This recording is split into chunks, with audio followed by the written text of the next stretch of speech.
politique, ministre de l'enseignement secondaire du Niger, Déti Aïchatou Abibomani mène une lutte farouche contre toutes sortes de marginalisations que subit la femme nigérienne. J'ai beaucoup d'ambition pour la petite jeune fille du Niger parce que je sais comment moi j'ai évolué, comment j'ai vécu en tant que jeune fille provenant du milieu rural, comment j'ai fait ma scolarité et je sais que j'ai eu plein d'obstacles.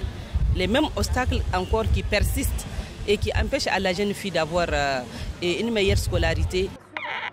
Porteuse d'une vision salutaire pour la femme nigérienne, Déti Aïchatou fonde son espoir sur les efforts de son gouvernement en vue de favoriser l'amélioration des conditions des femmes en milieu rural.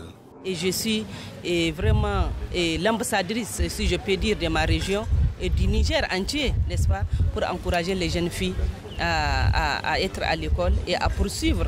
Parce que le plus grand problème chez nous, c'est avoir la chance de poursuivre. Il y a beaucoup de freins, comme j'ai dit, je peux citer le mariage précoce. Une jeune fille de 12 ans, 13 ans, elle est toujours appelée à se marier, qu'elle consentit ou bien sans son consentement. Parfois, donc, il y a des cas comme ça.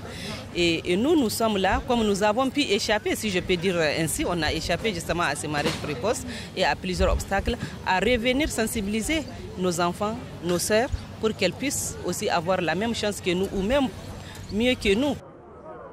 La femme du Niger en particulier et la femme africaine en général devraient toutes multiplier les efforts afin d'occuper la place qui est la leur dans la sphère des prises de décision, pense Déti Aïchatou Abibomani.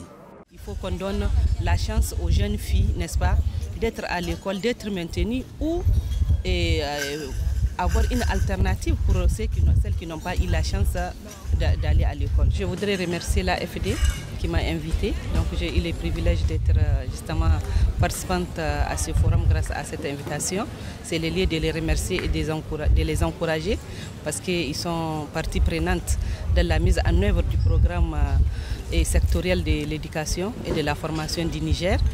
Et ils sont très actifs également dans toutes les prises de décision entre partenaires techniques et le gouvernement.